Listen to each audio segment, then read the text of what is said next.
السلام عليكم ورحمة الله وبركاته.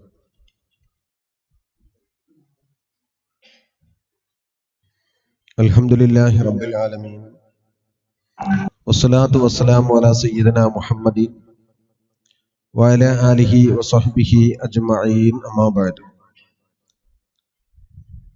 ഈ മഹത്തായ മീലാദ് പരിപാടിയുടെ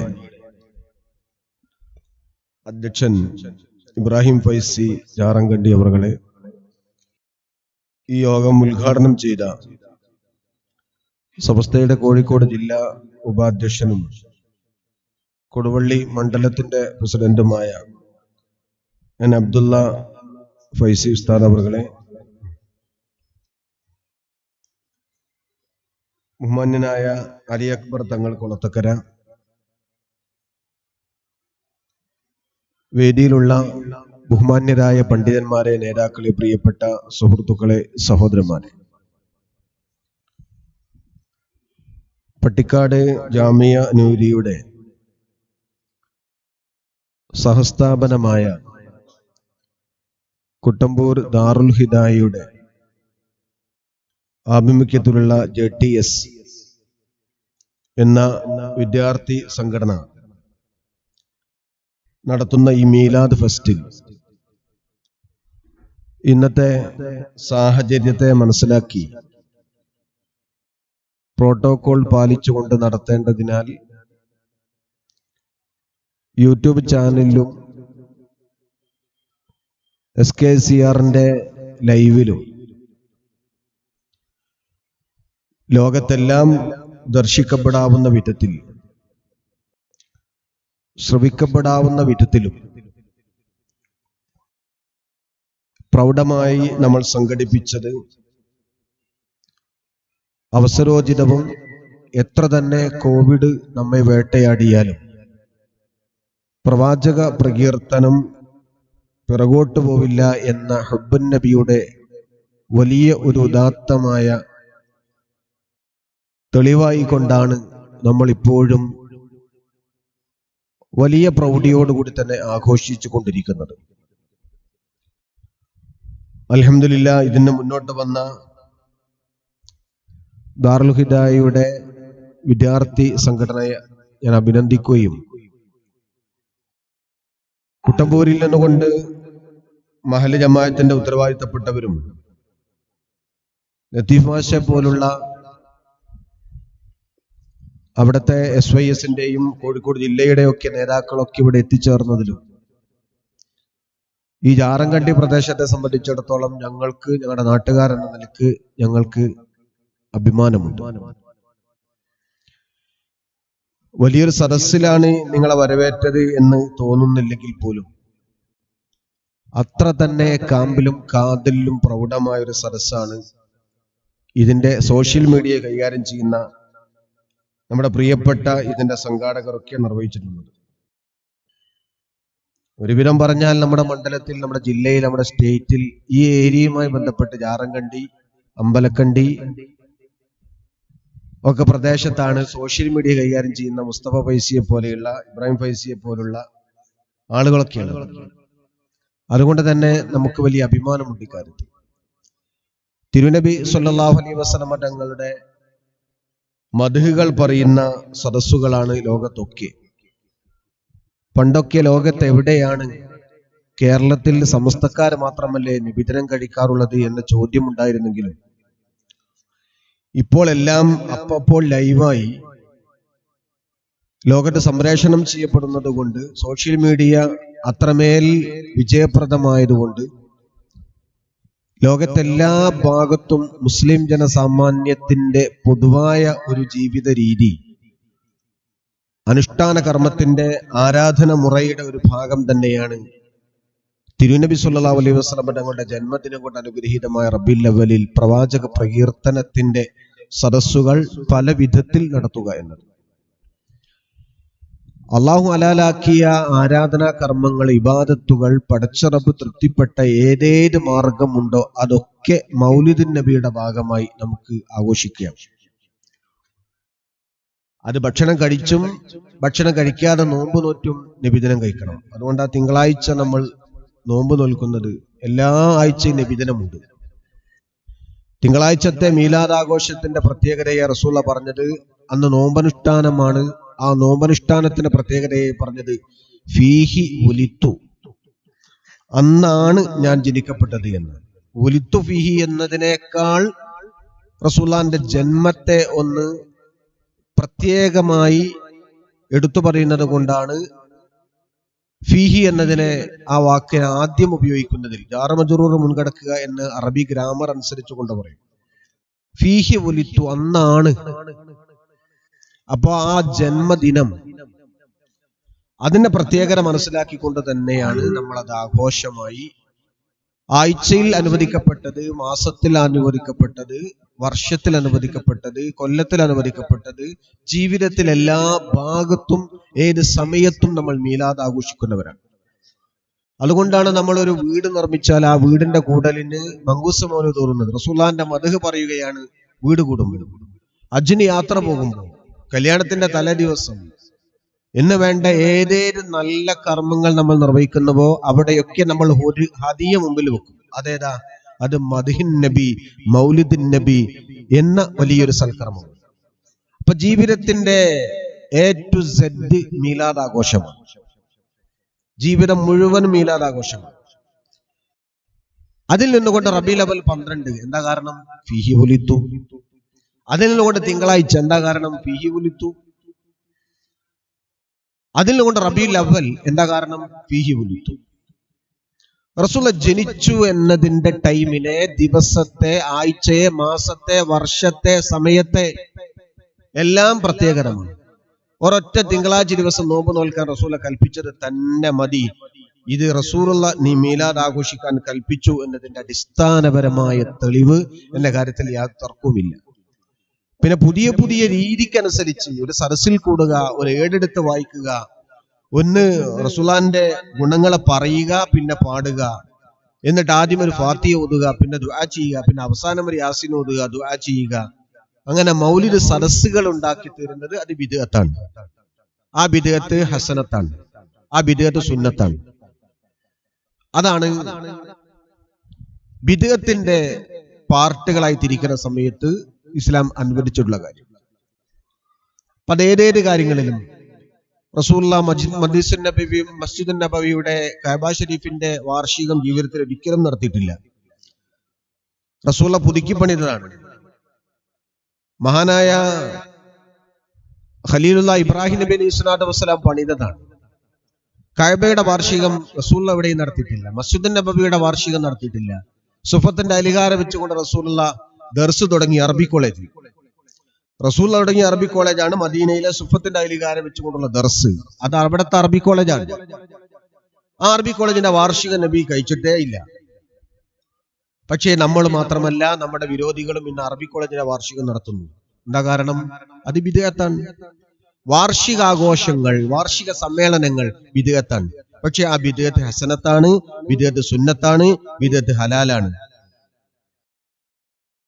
അതാണ് ഹസനുൽ ബസ്രി റളിയല്ലാഹു അൻഹു മൗലിദ് സദസ്സിനെ സംബന്ധിച്ച് പറഞ്ഞു. ഞാൻ എൻ്റെ പൊന്നുപോലെ, പൊന്നോളം, കുന്നോളം, മലയോളം, ഉഹദിന്റെ മലയോളം എനിക്ക് സ്വർണമുണ്ടായിരുന്നെങ്കിൽ ഞാനത് മൗലിദിൻ നബിക്ക് വേണ്ടി സദഖ ചെയ്യുമായിരുന്നു. അപ്പൊ അത്രയും വലിയ മഹത്വമുള്ളതാണ് മൗലിദിൻ നബി. സാധാരണ ഒരു നബി അല്ല, ഒരു മനുഷ്യനല്ല നബി തിരുമേനി സ്വല്ലല്ലാഹു അലൈഹി വസല്ലം. നബി സാധാരണക്കാരനായിരുന്നു എന്നൊരു വ്യാഖ്യാനം കൊടുക്കുന്നത് ജന്മദിനത്തിൽ ആഘോഷിക്കേണ്ട എന്ന് വരുത്തി തീർക്കാനാണ്. നബി തങ്ങളുടെ മൗലിദിന്റെ പ്രത്യേകത ഒന്നും പറയേണ്ട. അത് സാധാരണ ഒരു മനുഷ്യനാണ്. 1 വയസ്സ് മുതൽ 40 വയസ്സ് വരെ ജീവിച്ച ജനങ്ങൾക്കിടയിൽ മനുഷ്യന്റെ എല്ലാ പ്രകൃതിപരമായ കാര്യങ്ങളും ചെയ്തു പോരുന്ന ഒരു മനുഷ്യനിൽ നുബുവത്ത് കൊടുത്തു. അതിലപ്പുറമൊന്നുമില്ല. അതുകൊണ്ട് അബൂജഹലിന്റെ ജന്മദിനം കഴിക്കാറില്ല, അതുകൊണ്ട് മുഹമ്മദ് നബിയുടെ ജന്മദിനം കഴിക്കേണ്ടതില്ല. കാരണം അബൂജഹലും മുഹമ്മദ് നബിയും 2 മനുഷ്യരാണ് എന്ന വിധത്തിൽ സാധാരണവൽക്കരിച്ചുകൊണ്ട് സാമാന്യമായി റസൂലുള്ളാഹിനെ താറടിക്കൽ തന്നെയാണ്. റസൂലുള്ളാഹിനെ താറടിക്കാൻ തുല്യമാണ് സാധാരണ മനുഷ്യനാണെന്ന് പറയുന്നത്. ഒരാളെ നിന്ദിച്ചാൽ അയാൾ ഇസ്ലാമിന്റെ അകത്തോ പുറത്തോ എന്നുള്ളത് മഹാന്മാർ വിധി പറയും. നിന്ദിക്കുന്ന ഒരിക്കലും ഇസ്ലാം അനുവദിച്ചില്ല. വലിയ കർശനമായി എതിർത്ത കാര്യം കുഫ്രിയത്ത് പോലും മുർത്തദാവാൻ പോലും കാരണമാകും നിന്ദിക്കുക എന്ന കാര്യം. സാധാരണ മനുഷ്യൻ എന്ന് പറഞ്ഞുകൊണ്ട് കേവലവൽക്കരിക്കുന്നത്, നബിയെ ഒരു സാധാരണക്കാരനാക്കുന്നത് അത് ഇസ്ലാമിന്റെ അകത്തേക്കുള്ള വഴിയോ പുറത്തേക്കുള്ള വഴിയോ എന്ന് ചിന്തിക്കേണ്ടതാണ്. സാധാരണ പ്രകൃതിപരമായി തന്നെ റസൂലുള്ള അമാനുഷികതയിലാണ്. മനുഷ്യപരമായി ഫിസിക്കലിയായി റസൂലുള്ള സന്താനോൽപാദനം നടത്തുന്ന, സംസർഗം നടത്തുന്ന, സംയോഗം നടത്തുന്ന ഫിസിക്കലിയായി മനുഷ്യനാണ് എന്ന് പറയുമ്പോൾ പോലും ഫിസിക്കലിയിൽ തന്നെ റസൂലുള്ളാഹിക്ക് അസാധാരണത്വമുണ്ട്. അതുപോലെ നബി തങ്ങളുടെ വിയർപ്പ് സുഗന്ധപൂരിതമായിരുന്നു. മുസ്ലിം റളിയല്ലാഹു അൻഹു റിപ്പോർട്ട് ചെയ്യുന്ന ഹദീസിൽ കാണാം, മഹദിയായ ഉമ്മു സലീം റളിയല്ലാഹു അൻഹ നബി സല്ലല്ലാഹു അലൈഹി വസല്ലം തങ്ങളുടെ ഒരു പെങ്ങളാണ്, മുലകുടി ബന്ധത്തിലെ പെങ്ങളാണ്. മുസ്ലിം റളിയല്ലാഹു അൻഹയുടെ വീട്ടിൽ റസൂലുള്ള കൈലൂലത്ത് ഉറങ്ങാൻ വരാറുണ്ടായിരുന്നു. ഒരു ദിവസം കാറ്റ് കുറവായത് കൊണ്ടായിരിക്കും റസൂലുള്ളാഹിന്റെ ശരീരം വിയർത്തപ്പോ എന്തോ ഒരു സ്മെല്ല് സുഗന്ധപൂരിതമായി മഹദിക്ക് അനുഭവപ്പെട്ടു. മുസ്ലിം ബീവി ഇത് എവിടെ നിന്നാണെന്ന് അറിയാൻ വേണ്ടി അടുക്കളയിൽ ജോലിയൊക്കെ മതിയാക്കി ഉമ്മറപ്പടിയിൽ പുറത്തേക്ക് വന്നപ്പോ പായ വിരിച്ചു കിടക്കുന്ന റസൂലുള്ളാഹിന്റെ ദേഹം വിയർത്തൊലിക്കുന്നതായി കണ്ടു. മഹദി പെട്ടെന്ന് ആ വിയർപ്പൊന്നെടുത്ത് വാസനിച്ച് തൊട്ട് മൂക്കിന്റെ ഭാഗത്തേക്ക് വെച്ചപ്പോ ഇത് തന്നെയാണ് ഈ മണത്തത് എന്ന് ബോധ്യപ്പെട്ടു. കസ്തൂരിയെ പോലും വെല്ലുന്ന സുഗന്ധമായി മഹദിക്ക് ബോധ്യപ്പെട്ടു. മഹദി ആ വിയർപ്പ് കൈവിരൽ കൊണ്ട് വടിച്ച് കുപ്പി പോലുള്ള ഒരു പാത്രത്തിലേക്ക്, അതിന്റെ മുഖഭാഗം അടുപ്പിച്ചു വെച്ച കൂർത്തൊരു കുപ്പി പോലുള്ള പാത്രത്തിലേക്ക് അത് ശേഖരിച്ചു. റസൂലുള്ളാഹി പെട്ടെന്ന് ഞെട്ടി ഉണർന്ന് അത്ഭുതസ്ഥനായി ചോദിച്ചു, എന്താ നീ ചെയ്യുന്നത് മുസ്ലിം? നീ എന്തായി ചെയ്യുന്നത്? വിയർപ്പെടുക്കേ? മഹദിയുടെ നിലവാരം അളക്കാൻ കൂടി ആ റസൂലിന്റെ ആ ചോദ്യം. റസൂലുള്ളാഹിക്ക് അറിയാം അത് വിയർപ്പിന് നല്ല സ്മെല്ലുണ്ടെന്ന്. ഇത് കേവലം ഒരു വിയർപ്പല്ല, വിയർപ്പാണ്. പക്ഷെ നബിയെ വഹുവ അത്വയബു തീബ് നജഅലുഹു ലുതീബിന, ഇത് സുഗന്ധത്തിൽ വെച്ച് ഏറ്റവും നല്ല സുഗന്ധമാണ്, ഞങ്ങൾ ഇത് അത്തറായി ഉപയോഗിക്കും നബിയെ.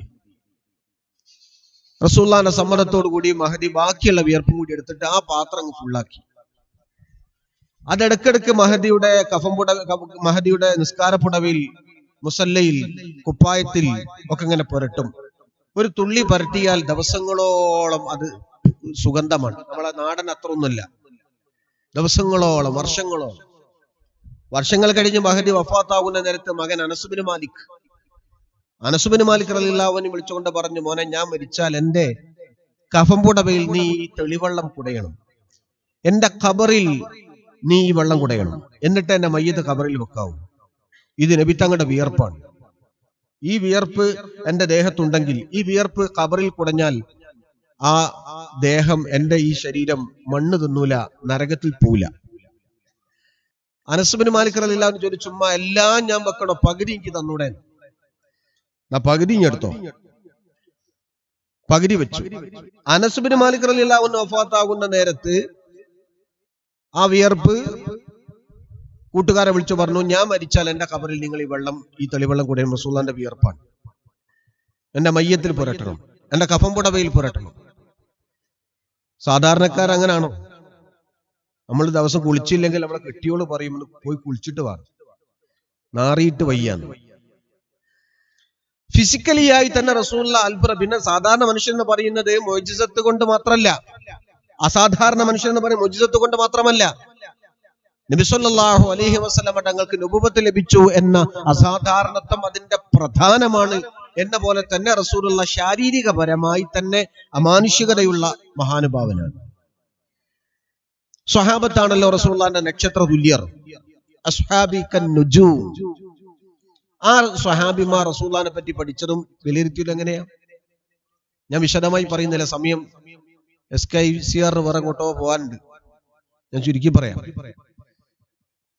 മഹാനായ അബ്ദുല്ലാഹി ഇബ്നു സുബൈർ റളിയല്ലാഹു അൻഹു ഒരിക്കൽ നബി തങ്ങളുടെ അടുത്തേക്ക് വന്നപ്പോ റസൂല പറഞ്ഞു, ഇബ്നു സുബൈർ, നിങ്ങൾ ഈ പാത്രത്തിലുള്ള ഈ സാധനം കൊണ്ടുപോയി എവിടെങ്കിലും കൊണ്ടുപോയി കളയണം എന്ന്. ഇതെന്താ നബിയെ? ഇത് കൊമ്പ് വെച്ചെടുത്ത് ഒഴിവാക്കിയ രക്തമാണ്. നബി തങ്ങളുടെ ശരീരത്തിൽ നിന്ന് കൊമ്പ് വെച്ചെടുത്ത്, കൊമ്പ് വെക്കുക എന്ന് പറഞ്ഞ ചികിത്സാ രീതിയാണ്. ഇപ്പൊ അത് വൈദ്യശാസ്ത്രം അംഗീകരിച്ച കാര്യമാണ്, കേരളത്തിൽ പോലും അതുണ്ട്. അങ്ങനെ ശരീരത്തിൽ നിന്ന് കൊണ്ട് ബ്ലഡ് എടുത്ത് ഒഴിവാക്കിയ, കൊമ്പ് വെച്ചെടുത്ത് ഒഴിവാക്കിയ പാത്രത്തിലെ കുറച്ച് ചോര, റസൂലുള്ളാഹിന്റെ തിരുചോരയാണ്, അത് കൊണ്ടുപോയി ഒഴിച്ചു കളയാൻ പറഞ്ഞു. ആ പാത്രവും തളികപാത്രവുമായി ഇബ്നു സുബൈർ റളിയല്ലാഹു അൻഹു തങ്ങള് കുറച്ച് ദൂരം അങ്ങ് പോയപ്പോ റസൂല പറഞ്ഞിട്ടുണ്ട്, ആരെയും ബുദ്ധിമുട്ടിക്കാത്ത, ഒരാൾക്കും ചവിട്ടിപ്പോവാൻ ഇടവരാത്ത, ഒരാളുടെയും വഴിയാത്ര തടസ്സപ്പെടാത്ത വിധത്തിൽ എവിടെങ്കിലും നിങ്ങൾ കുടയണം, എവിടെങ്കിലും കൊണ്ടുപോയി പാരണം. ഇബ്നു സുബൈർ തങ്ങൾ മനസ്സിലാക്കി, ഇത് എവിടാ പാരാൻ പറ്റിയത്, അത് ആർക്കും ബുദ്ധിമുട്ടുണ്ടാവില്ല, അത് ഞാൻ നോക്കിക്കോളാം. മഹാനുഭാവൻ അത് അപ്പാടെ കുടിച്ചു, ചോരങ്ങ് കുടിച്ചു. റസൂലുള്ളാഹിന്റെ ഹദ്റത്തിൽ ആ പാത്രം തിരിച്ചു കൊണ്ടുപോയി കൊടുത്തു. റസൂലുള്ളാഹി ചോദിച്ചു, നിങ്ങൾ അത് എന്ത് ചെയ്തു, എവിടെയാ ഒഴിച്ചത്? ഇബ്നു സുബൈർ തങ്ങൾ പറഞ്ഞു, നബിയെ, അതാർക്കും കിട്ടാത്ത, ഒരാൾ ബുദ്ധിമുട്ടാവാത്തൊരു സ്ഥലം ഞാൻ കണ്ടുപിടിച്ചു, ഞാൻ അത് അവിടെ പാർന്നു വെച്ചു എന്ന്. റസൂലുള്ളാഹിക്ക് കുട്ടൻസ് മനസ്സിലായി. നബി തങ്ങൾ പറഞ്ഞു, നിങ്ങളത് കുടിച്ചോ? അതേ നബിയെ, ഞാനത് കുടിച്ചു എന്ന് പറഞ്ഞപ്പോ റസൂലുള്ളാഹി പറഞ്ഞു, നിങ്ങളെ വെല്ലാൻ ഒരാൾക്കും കഴിയില്ല, നിങ്ങളെ ജയിക്കാൻ ഒരാൾക്കും കഴിയില്ല. അബ്ദുല്ലാഹി സുബൈർ റളിയല്ലാഹു അൻഹു പിന്നെ ഏതൊരു കാര്യത്തിൽ ഇറങ്ങിയിട്ടുണ്ടെങ്കിലും അദ്ദേഹത്തിന്റെ ഉള്ളിലെ ചോര റസൂലുള്ളാഹിന്റെ ചോരയായതുകൊണ്ട് ഒരു മല്ലനും അദ്ദേഹത്തോട് ജയിക്കാൻ കഴിഞ്ഞിട്ടില്ല എന്ന് മാത്രമല്ല, അദ്ദേഹത്തിന് ഒരു മാറാത്ത വയറുവേദന ഉണ്ടായിരുന്നു, അതങ്ങ് സുഖപ്പെട്ടു പോവുകയും ചെയ്തു. പിന്നെ മരണം വരെ അത് ഉണ്ടായിട്ടില്ല എന്ന് മഹാനായ അബ്ദുല്ലാഹി സുബൈർ റളിയല്ലാഹു അൻഹു പറഞ്ഞതായി ഹദീസിൽ കാണാൻ സാധിക്കും. അങ്ങനെ ധാരാളം. ഖാലിദ് വലീദ് റളിയല്ലാഹു അൻഹു യർമൂക്ക് യുദ്ധം നടത്തിക്കൊണ്ടിരിക്കുന്ന സമയത്ത് യുദ്ധം കഴിഞ്ഞു മടങ്ങി മദീനയ്ക്ക് പോവുക, യർമൂക്ക് മദീനയ്ക്ക് പോവുക. അന്ന് അമീറുൽ മുഅ്മിനീൻ ഖലീഫ സയ്യിദുന അബൂബക്കർ സിദ്ദീഖ് റളിയല്ലാഹു അൻഹുവിന്റെ ഖിലാഫത്ത് കാലമാണ്. യുദ്ധം കഴിഞ്ഞ് മടങ്ങി പോകുമ്പോൾ യുദ്ധമൊക്കെ ജയിച്ചു. പക്ഷേ ഖാലിദ് റളിയല്ലാഹു അൻഹു പറഞ്ഞു, ഞാൻ തിരിച്ചു പോരണമെന്നുണ്ടെങ്കിൽ എന്റെ തൊപ്പി കാണുന്നില്ല, നിങ്ങൾ ആ യുദ്ധത്തിന്റെ പടക്കളത്തിൽ എവിടെയോ എന്റെ തൊപ്പി പോയിട്ടുണ്ട്, അതൊന്ന് തെരഞ്ഞു നോക്കി എന്ന് പറഞ്ഞു. അവരെങ്ങനെ തെരഞ്ഞു, അവസാനം കാണാതെ വന്നു. അവസാനം ഞാൻ കണ്ടിട്ടേ ഉള്ളൂ എന്ന് അദ്ദേഹം നിർബന്ധമായി പറഞ്ഞു. അവസാനം ഒരു കീറത്തൊപ്പി, ഇതാണോ പൊടിപടലങ്ങൾ പുരണ്ടു കിടക്കുന്ന പടക്കളത്തിൽ ചിതറിപ്പോയ കീറത്തൊപ്പി അവർ കണ്ടെത്തി. ഇതാണോ അങ്ങയുടെ തൊപ്പി? അത് കണ്ടപ്പോഴേക്കും അദ്ദേഹം അത് കെട്ടിപ്പിടിച്ചു കരഞ്ഞു. എന്നിട്ട് അദ്ദേഹം പറഞ്ഞു, തൊപ്പി നീ ഇല്ലെങ്കിൽ ഞാൻ മാത്രം എന്തിനാ മദീനയിലേക്ക്? സ്വഹാബിമാർ അത്ഭുതത്തോടെ ചോദിച്ചു, ഖാലിദ് തങ്ങളെ, എന്താ ഇതിന്റെ പ്രത്യേകത? ബിലാളി വീരൻ, അഭ്യാസി മഹാനായ ഖാലിദ് വലീദ് റളിയല്ലാഹു അൻഹു പറഞ്ഞു, ഇതിന്റെ പിന്നിലെ രഹസ്യം സാധാരണ തൊപ്പിയല്ല, ഇത് ഉംറയിൽ വെച്ച് റസൂലുള്ളാഹി ഒരിക്കൽ മുടി കളഞ്ഞപ്പോ ഒരു ഭാഗത്തെ മുടി റസൂലുള്ളാഹി വിതരണം ചെയ്തു. ആ തിരുകേശം വിതരണം ചെയ്തപ്പോ എനിക്ക് റസൂലുള്ളാഹിന്റെ പിരടിയിലുള്ള കുറച്ച് മുടിയാ കിട്ടിയത്. ഞാനത് വേഗം പിടിച്ചെടുത്ത്, എനിക്ക് നല്ല ആരോഗ്യം ഉണ്ടായിരുന്നു, ഞാനത് വേഗം എടുത്ത് ആ തെക്കും തിരക്കിന്റെ ഇടയിൽ നിന്ന് പിടിച്ചെടുത്ത് ഞാൻ ആ മുടി കൊണ്ടുപോയി ഒരു തൊപ്പിയിലേക്ക് തുന്നിക്കൂട്ടി ചേർത്ത് വെച്ചു. പിന്നെ ഞാനത് തലയിൽ വെച്ചു. പിന്നീട് ഞാൻ എവിടെയൊക്കെ യുദ്ധത്തിന് ഇറങ്ങിയിട്ടുണ്ടോ ഖാലിദിന്റെ യുദ്ധം ജയിച്ചിട്ടേ ഉള്ളൂ. ഇപ്പോൾ അമീറുൽ മുഅ്മിനീൻ ഖലീഫ അബൂബക്കർ സിദ്ദീഖ് റളിയല്ലാഹു അൻഹു യർമൂക്കിന്റെ പടത്തലവനായി എന്നെ തെരഞ്ഞെടുത്തു. നമ്മളിവിടെ വന്നു, നമ്മുടെ സൈന്യം ന്യൂനപക്ഷമാണ്, മറുപക്ഷം ഭൂരിപക്ഷമാണ്, എന്നിട്ട് പോലും നമ്മൾ ജയിച്ചു. ജയിക്കാനുള്ള കാരണം നിങ്ങളുടെ പവറല്ല, എന്റെ പവറല്ല. നിങ്ങൾ എന്നെ നേതാവാക്കിയിട്ടുണ്ടെങ്കിൽ, അമീറുൽ മുഅ്മിനീൻ എന്ന സർവ്വസൈന്യാധിപനാക്കിയിട്ടുണ്ടെങ്കിൽ, എന്റെ തലയിൽ ഞാൻ ചൂടിയ തൊപ്പിയുടെ ഉള്ളിൽ ചികിരി വെച്ച മുടിയുടെ ഉടമ റസൂലുള്ളാഹിയാണ്. അതാണ് ഇതിന്റെ രഹസ്യം. എന്റെ തൊപ്പിന്റെ ഉള്ളിലുള്ള മുടി, ആ മുടിയുടെ ഉടമ റസൂലുള്ളാഹി തങ്ങളാണ്. അതുകൊണ്ട് തിരുനബിയുടെ തിരുകേശം എന്റെ തലയിൽ, അത് തൊപ്പിയിലുണ്ട്. അതുകൊണ്ട് അത് പോവർ നഷ്ടപ്പെടരുത് എന്ന് ഞാൻ പറഞ്ഞു. തിരുകേശം ബർക്കത്തുള്ളതാണ്, റസൂലുള്ളാഹിന്റെ മുടി ബർക്കത്തുള്ളതാണ്, റസൂലുള്ളാഹിന്റെ മുടി ആയിക്കണം എന്ന് മാത്രം. അപ്പൊ അത് ഏറ്റവും ശ്രേഷ്ഠകരമാണ്.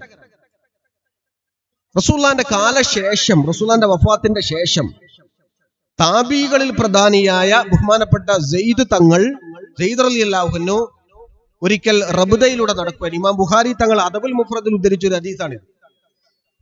സ്വഹീഹ് ബുഖാരിയിൽ മാത്രമല്ല, സ്വഹീഹ് ഹദീസ് ഇമാം ബുഖാരി തങ്ങൾ ലോകത്ത് എവിടെയൊക്കെ ഹദീസ് ഉദ്ധരിച്ചിട്ടുണ്ടോ അതൊക്കെ സ്വഹീഹാണ്. സ്വഹീഹ് ബുഖാരിയിൽ ഉദ്ധരിക്കുമ്പോൾ കുറച്ചുകൂടി ഷർത്ത് കൂട്ടിക്കൊടുത്ത, അതിൽ നിന്ന് കടഞ്ഞെടുത്തത് മാത്രമാണ് സ്വഹീഹ് ബുഖാരി ഉള്ളത് എന്നല്ലാതെ എല്ലാ ഹദീസും സ്വഹീഹാണ്. അദബുൽ മുഫ്രദ് സ്വഹീഹാണ് പൂർണ്ണമായി. ആ അദബുൽ മുഫ്രദിൽ പറയുന്നു, റബ്ദയിലൂടെ മദീനയുടെ ഒരു ചെറുപ്രദേശം, ഒരു പ്രാന്തപ്രദേശമാണ് റബ്ദ. അവിടേക്ക് ബഹുമാനപ്പെട്ട സെയ്ദ് റളിയല്ലാഹു അൻഹും താബികളിൽ പ്രധാനപ്പെട്ട സെയ്ദ് റളിയല്ലാഹു അൻഹും അന്നത്തെ ആളുകൾ കൂടി നടക്കാൻ ഇറങ്ങിയപ്പോ അവരെ പറഞ്ഞു, അതാ ആ കാണുന്ന വീട്, നമുക്കൊന്ന് പോയി നോക്കാം.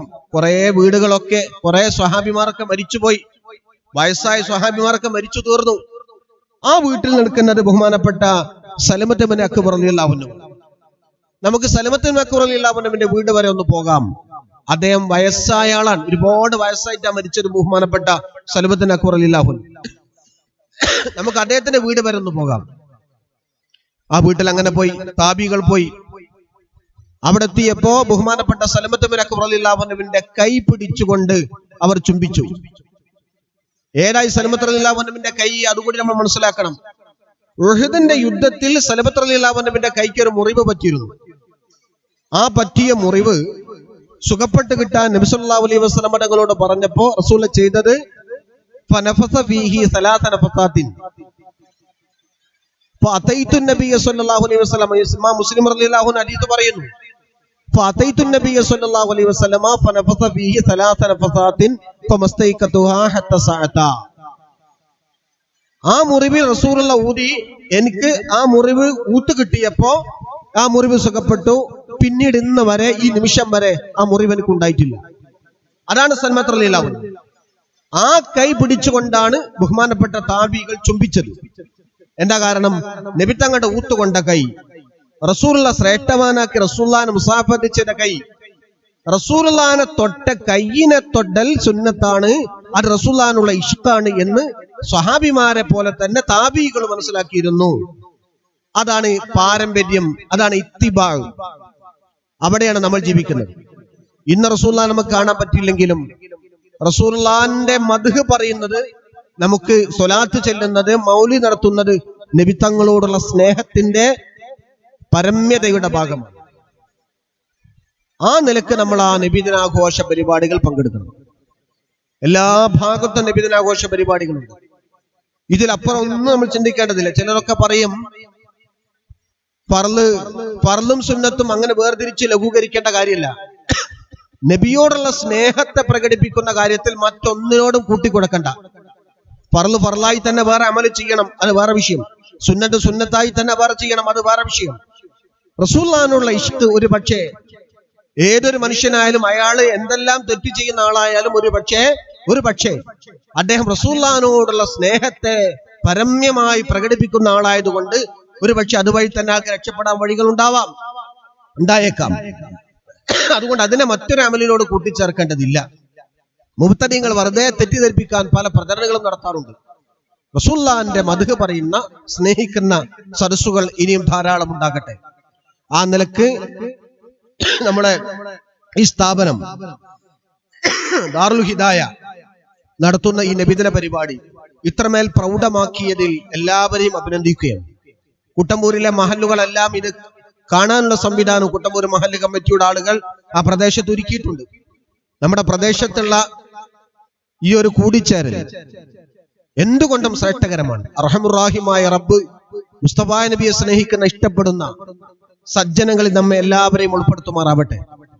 അള്ളാഹു പൊരുത്തപ്പെട്ട മുത്തഖീങ്ങളിലും സ്വാലിഹീങ്ങളിലും അള്ളാഹു നമ്മെ ചേർത്ത് അനുഗ്രഹിക്കുമാറാവട്ടെ എന്ന് ദുആ ചെയ്തുകൊണ്ട് എന്റെ ഈ ശബ്ദം ശ്രവിച്ച എല്ലാവരോടും സ്നേഹത്തോടു കൂടി നന്ദി പറഞ്ഞുകൊണ്ട് വആഖിറു ദഅവാന അൽഹംദുലില്ലാഹി റബ്ബിൽ ആലമീൻ.